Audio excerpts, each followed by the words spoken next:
14, 15 hours. They won. Their Western Conference champions, and the NBA Finals are next.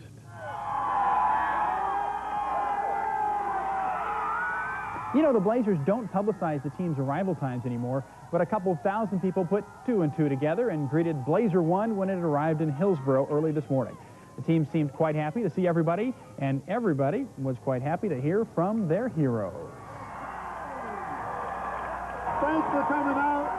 We really appreciate the support. I think we're very happy about going to the NBA Finals, but we want to win the whole thing. The whole thing.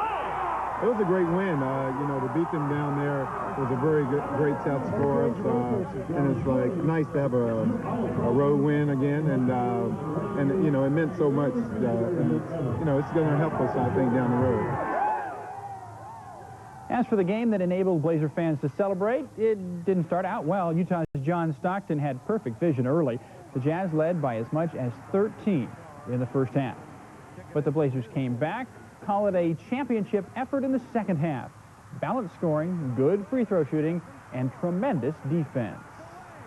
And again, the Blazer defense under the basket, taking it away from Utah, and it's Porter, maybe.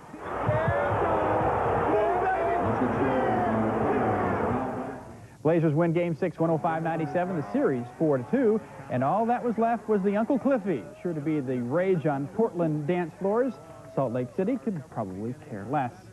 Now, tickets for the finals, the Blazers will probably have 200 or so available for home games in the finals, but they won't go on sale until the team knows the dates. They won't know the dates until they know who the opponent is. If it's Chicago, Portland games will be at home for sure June 7th and June 10th. If it's Cleveland, the first 2 games in Portland would be June 3rd and 5th. The Blazers are expected to boost Oregon's economic outlook, too, but the latest forecast still has the state coming up $1 billion short for the next budget period. Revenue statements released this morning project 14% growth in the general fund. That still leaves the state short about $1 billion to continue current levels of services. But the state budget director did add today that the Blazers certainly help boost the Oregon economy. It's not tell yet, but as I recall, 2 years ago in 1990, when we had the finals going on between Detroit and Portland, the estimate was in the neighborhood of 500 to 600 media people would come into the Portland area. And one of the main things that they do during the playoffs is to try to give some exposure to the region. So they'll be covering the Oregon mountains, the Oregon coast, cities in Oregon, and during different periods of time during the finals, Oregon will get that exposure on the national scene. So that can only help us in terms of tourism and making sure that people understand the benefits and quality of life in Oregon.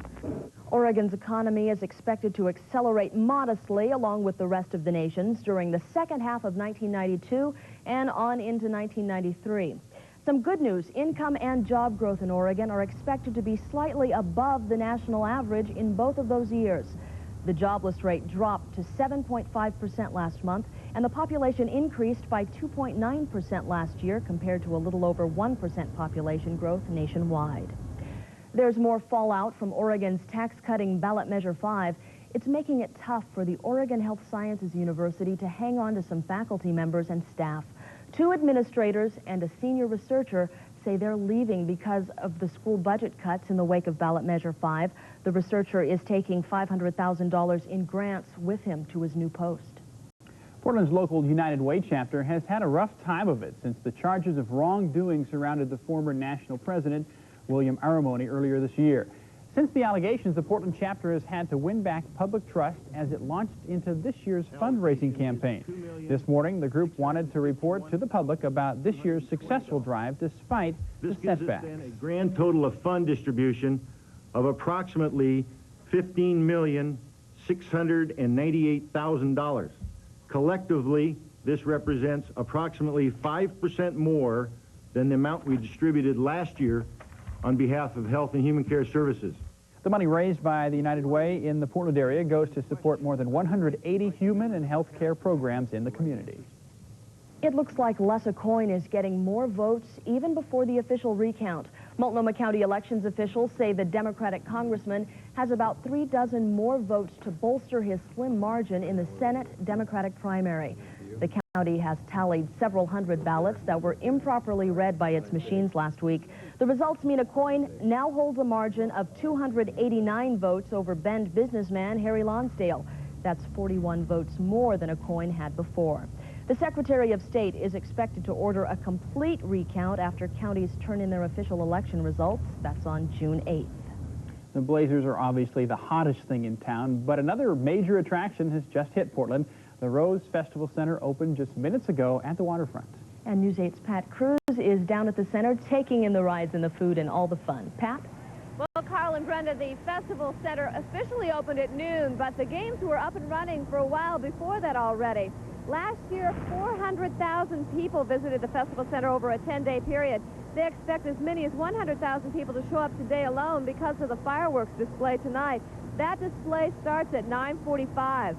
The festival closes at 10 throughout the week. The festival used to stay open until 11, but last year they tried closing at 10, and that seemed to help keep a control on the rowdier crowds that show up later at night.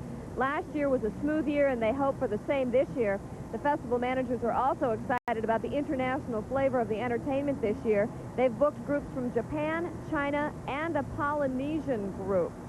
One ship will arrive on the seawall this afternoon. The Lady Washington will be docking at the River Place Marina at between 2 or 3 o'clock this afternoon. Construction on the Hawthorne Bridge threw a little bit of a snag into that plan.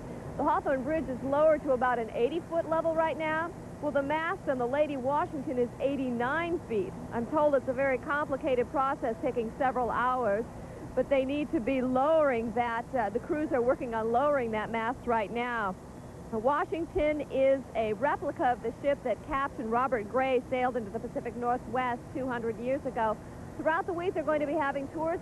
Throughout the weekend, they're going to be having tours and cruises on that ship. And then the Festival Center here will be open through June 7th. That's a week from Sunday. Carl, Brenda? Pat, any idea why they didn't figure out this mast problem on the Lady Washington until right now? Well, apparently they've had to coordinate a number of agencies to get the ship in the right place. And I guess the decision to have the bridge at that level didn't occur until just a few days ago, or maybe within the last few weeks. And so it just kind of snuck up on them a little bit unaware. But they're able to manage it, I guess. Okay, Pat. Enjoy the Festival Center. Thank you. Well, Pat's not the only one outside. Pete Parsons is at the Channel 8 Blazer Barbecue. Hey, Pete, you got the forecast? I do, but more importantly, I have one of these, a very coveted T-shirt, very tough to get, 1992 Blazers Western Conference champion shirt. It pretty much says it all. A lot of people in the basketball mood, and I'm at one of the many Blazer celebrations that's likely going to be going on here in the coming weeks. I'm back behind the KGW building, back in the back parking lot where we're starting off these celebrations here. And if I can get the ball, we will attempt a free throw. As Bill Schonely would say, you've got to make your free throws, and you got to get your feet behind the line, too. Only got one crack at it. I feel the pressure, feeling the pressure. Oh, brick. A brick, and hopefully the Blazers won't be doing some of that. A little later on, I'll do the Uncle Cliffy for you. Maybe. Here's a look at our satellite picture from this afternoon, and you can see that we have a westerly wind flow of air, which is still giving us some mid and high-level clouds. The low clouds now are starting to burn off, and that will give us at least partly sunny skies this afternoon. But we're going to see an improvement as we go on through the weekend with high pressure building in and temperatures warming up. So great weather to start the Rose Festival activities. Pollen count right now on the low side for trees, high for grasses. The grass pollen's coming into the scene now, and that's bad news for you allergy sufferers. Weeds and molds are low. I may try another free throw. That first one was a little bit embarrassing. I think my Uncle Cliffy is a little bit better. Yeah, I want to see the Uncle Cliffy, and in case anybody doesn't know, it's the new Blazer dance, so I'm going to call you on that next time we see you. Okay. Thanks, Pete. You bet. Work on the follow-through, partner. Well, can you do more than 600 sit-ups? How about 100 push-ups or 24 pull-ups? Such is the challenge at Lewis and Clark College today. Students and staff there have been training for the Chairman's Challenge. The chairman of the Board of Trustees, Bob Pamplin, has challenged the campus to a physical fitness contest. For everyone who can beat him, a 50-year-old cancer survivor, he'll donate money to the school's library remodeling project. Now, it won't be as easy as it sounds. Bob's in great shape. He's already posted the 600-plus sit-up mark, the 100-plus push-up standard, and those 24 pull-ups. And you don't want to know how fast he can climb a 16-foot rope. Pamplin says he will donate up to $1 million. The games begin in just a few minutes on the Lewis and Clark campus. And we'll let you know how they turn out. Well, still ahead on News 8 at noon, it doesn't look like a computer or act like one, but it could revolutionize the industry. We'll show you the newest Apple. And what can you do what can women do if they're losing their hair? We'll look at a treatment option for women with that problem. And we'll meet Michael Jordan. Now, not the guy from Chicago, but the one who's tops over in Northeast Portland.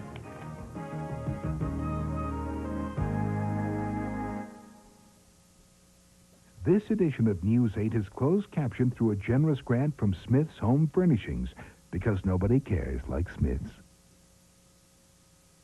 Barbara's face was severely burned. People would look through me. Stephanie was ashamed of her birthmark. I just totally didn't want to face people anymore. And a brutal stabbing left Michelle's body scarred. But now Barbara holds her head high. Stephanie doesn't hide from anyone, and Michelle is proud of her body, because a miracle makeup artist helps them say, I can face the world. Next, Sally. Today at 4 on Channel 8. If you're a teacher in grades 1 through 8, KGW TV and your friends at Payless Drugstores invite you to join Channel 8's Weather School, a hands-on learning experience where students are introduced to the world of forecasting, solar energy, wind, rain. The sky's the limit. If you'd like your classroom to participate in this innovative and fun educational opportunity, contact the folks here at KGW TV. Weather School, brought to you by Channel 8 and Payless, the drugstore worth talking about. Hello, I'm Pete Schulberg from News 8 with an Earth Alert tip. Did you know that 30 drips of water a minute from a leaky faucet can waste 50 gallons of water each month? Listen to this expert. Saving water also saves on the energy required to pump it into your home. Replacing the washer in your faucet will usually get rid of the drip. You can do it yourself with a little advice from your local hardware or home improvement store. This Earth Alert tip from Channel 8 and Portland General Electric. Can I really get what I want in a car? Yes! And a great deal. Yes! Right now? Yes! Your Toyota dealer's still saying yes to everything. A big selection, really big savings, the year's best deal. Yes, we can. Your Toyota dealer is still putting it all together. Big dealer discounts, option package savings, flexible financing, and immediate delivery, but not for long. I said yes, and saved about $1,500. You've only got till Monday to see your Toyota dealers while they're still saying yes, we can. We never realize how much we depend on appliances until they don't work. So when it's time for a new one, come to Standard TV and Appliance and save during their 4-day price blast. Check out their selection of KitchenAid products, including their world-famous #1 rated dishwashers. Standard also has one of the most knowledgeable staffs in the business and its own in-store service department. That's Standard TV and Appliance, Southeast 48th and Woodstock, where we're committed to your total satisfaction. At least one gay activist group says it doesn't like what it hears from potential presidential candidate Ross Perot. Perot says he doubts he'd ever appoint gays and lesbians to certain high-level government jobs or allow them into the military. He says he wants to avoid the controversy associated with homosexuality and get down to the business of running the country. Today, Perot is taking his message across the nation, and he's doing it via satellite. The Texas billionaire is holding a great big political rally. He'll be live in Orlando, Florida, but his appearance will be broadcast to 5 other states. The polls still have Perot leading President Bush in California, where voters will go to the polls next Tuesday. Mr. Bush arrived in Los Angeles last night for some 11th hour campaigning. He's also paying his second visit to riot-scarred South Central LA. To help get the area back on its feet, the first checks have been written to business owners who were wiped out by arson and looting. But Mr. Bush says that's not enough. Before arriving in the city, he used a stopover at a Phoenix fundraiser to criticize Congress. I am less proud of the fact that the Congress has not moved on our program to bring instant hope to the cities, not just Los Angeles, but the cities all across our country. And I challenge the Congress right here and now. Please take action. Let's set the partisanship aside for just long enough to get something done to help people in this country. Besides a tour of the area, today Mr. Bush is meeting with community leaders in Los Angeles. It's expected to be a hard sell, though many of them don't believe the president's approach to the city's social and economic problems is right. Also in Los Angeles, a burned-out business owner has been reunited with his looted merchandise. A safe filled with $250,000 in jewelry was just returned. Police say a concerned citizen led them to the safe, which was stashed in a neighbor's yard. Apparently, someone had tried unsuccessfully to pry it open. In Thailand, home videos of the bloody military crackdown earlier this month have become bestsellers. They're being snatched up in Bangkok. Meanwhile, efforts are underway to bring about political reform. The 5 parties which hold a majority in parliament have identified their choice for a new prime minister. He's the head of the country's second-largest party, former Air Chief Marshal Sonboon Rathong. He would replace the general who resigned in wake of the bloody riots. In another conciliatory move, the head of the army met with some 200 military commanders to apologize for mistakes made during the protest. A dying wish was granted in the Soviet Union today. An exiled Russian Grand Duke was laid to rest with his royal relatives. Thousands of Russians turned out to pay their last respects to Vladimir Romanov. He was the second cousin of the last Tsar and the heir to the Russian throne. The Grand Duke's body was returned to Russia as he had requested. The latest round of airfare wars could kill some of the weaker carriers.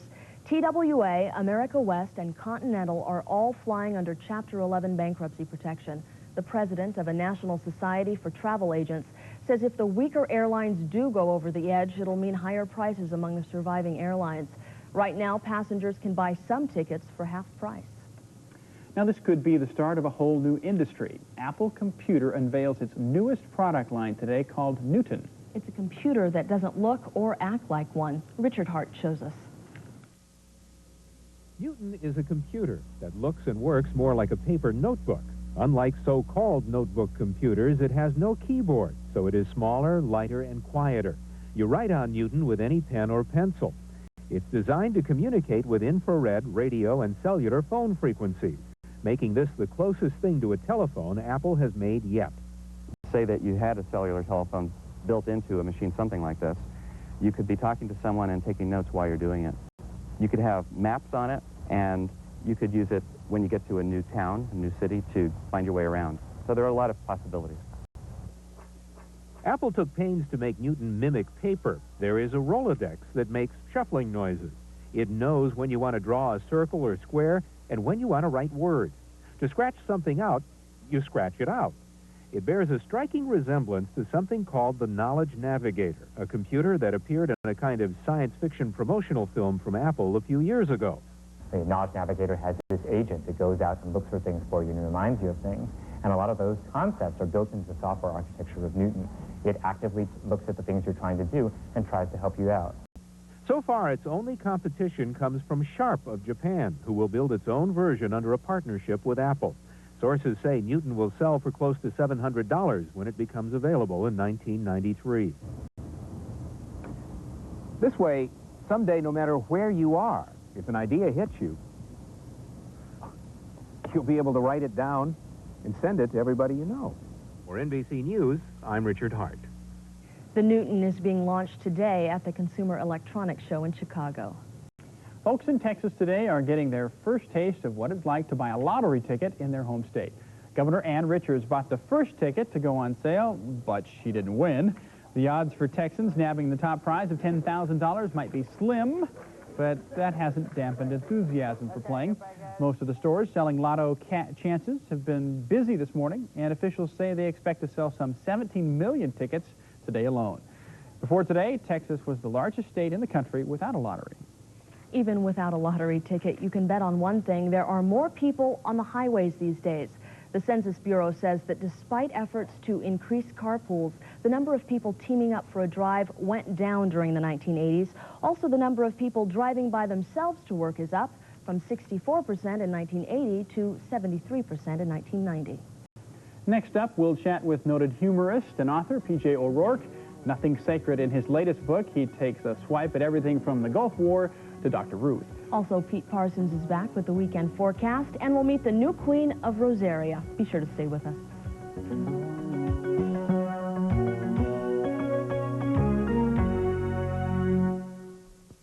Don't miss the Pepsi Festival Center at Waterfront Park May 29th through June 7th. Discount Carnival Ride coupons for Pepsi Family Nights June 1st and 2nd are available at participating Pepsi retailers. Friday on News 8 at 5, Damage State Hospital is targeted for closure. Hello, I'm Kathy Smith. As Oregon tries to find ways to curb spending, Some programs are finding they may not be so needy after all. What will happen to our state's mentally ill if the hospital closes? We'll show you how Damish is fighting for its livelihood. Also, let the celebrations begin. The Festival Center opens. We'll preview the fun, food, and fortune. Stay with us for these stories on News 8 at 5. The power of TV can be remarkable. It can open your mind. It can open your eyes. It can open your heart. That's how a current affair has changed journalism. Now you can feel the news. No compromises. No watered-down stories. No easy answers. A current affair is TV at its most powerful. Weeknights at 7 on Channel 8. Clearwater Fish and Pond Supply has everything you'll ever need for a water garden or pond.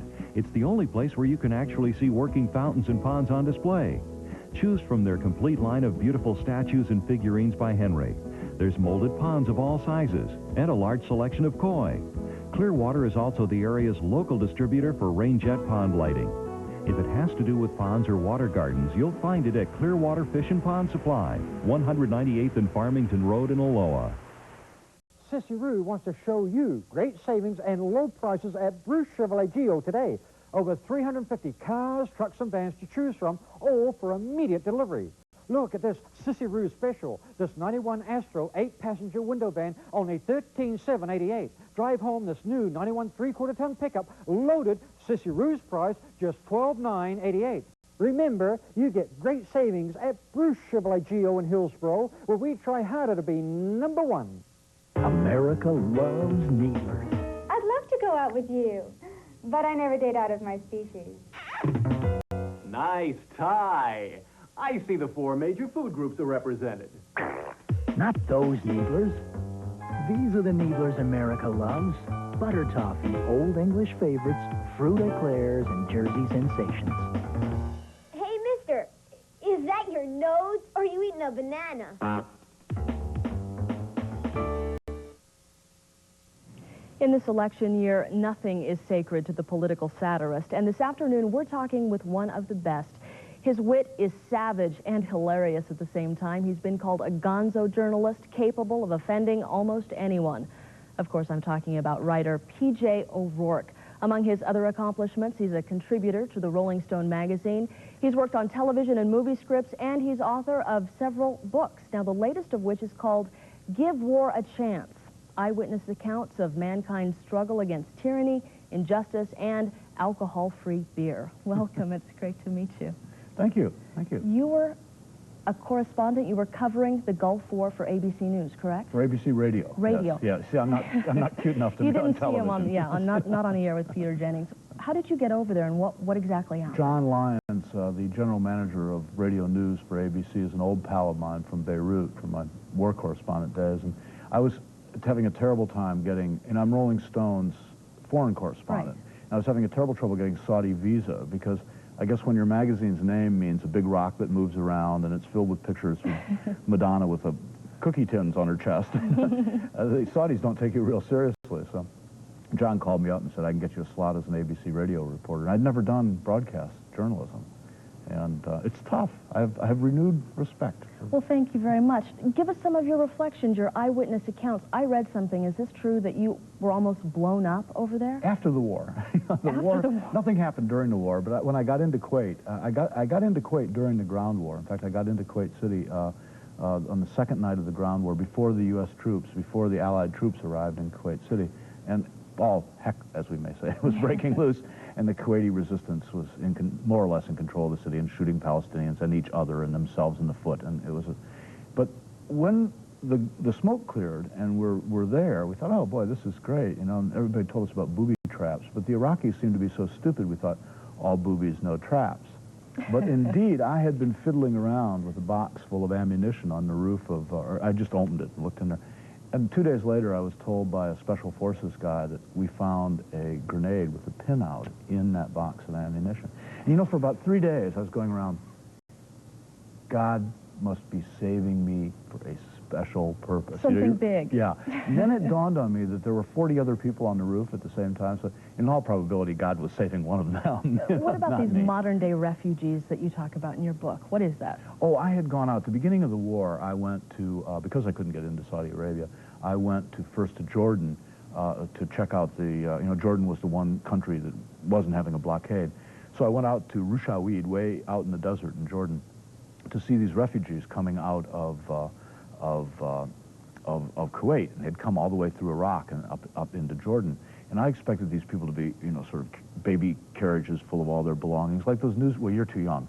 But when I was a kid, all these newsreels of displaced people in Europe, I had these, Stukas strafing, but these people were in their Mercedes, and the reason that they had left Kuwait City was that their bank cards no longer worked in the cash machines.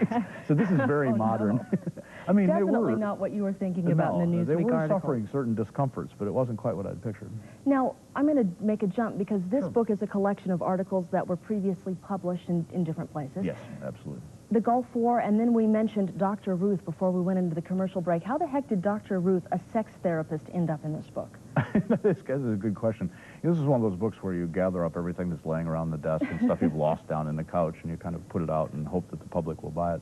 But I was looking, if there's a unifying theme to the book, it was mankind's struggle against evil. And while Dr. Ruth isn't exactly evil, some of her ideas strike me as being a little morally loose, No, huh? Yeah, I mean, I'm, now that I'm 44, I'm no longer a fan of promiscuity. It probably has to do with the fact I don't look good with my shirt off anymore. But you know how it is. You straighten right up. Be that as it may, we're not going to get into that. But I do want to mention the name of your book because it is hilarious. I snuck a couple peeks before I came out here. Haven't read the whole thing, but want to. The book is called Give War a Chance, P.J. O'Rourke. It is great to talk to you. Thank Wonderful. you. Carl, back to you. Thank you both. Now, should the Blazers face the Bulls in the NBA Finals, one Portland man will find himself in a rather unusual situation. Don't worry, his basketball allegiances are firmly rooted in Portland, but his name is definitely Chicago. News 8's Larry Shoup has the story. Students and staff spent the afternoon cleaning up at Sabin Elementary School, and they got some help from Michael Jordan. Good job there so far. This is Michael Jordan, the principal at Sabin. He's had the name longer than that guy in Chicago, but now the moniker definitely has new meaning. Heads turn at restaurants when his table is ready. People often look at him skeptically when he introduces himself. Sometimes they think it's a prank. Very much so. They'll think, I'm Michael Jordan. Yeah, and I'm Bill Lambier, too. Nice to meet you. Did you pick up all the trash? Huh? This Michael Jordan may not be quite as well known outside this neighborhood, but he has a following. Kids and staff at Sabin say they wouldn't think of trading him for that basketball player. He's a great principal, and his children truly adore him, staff love him, and he's a very good person to work for. South Playground.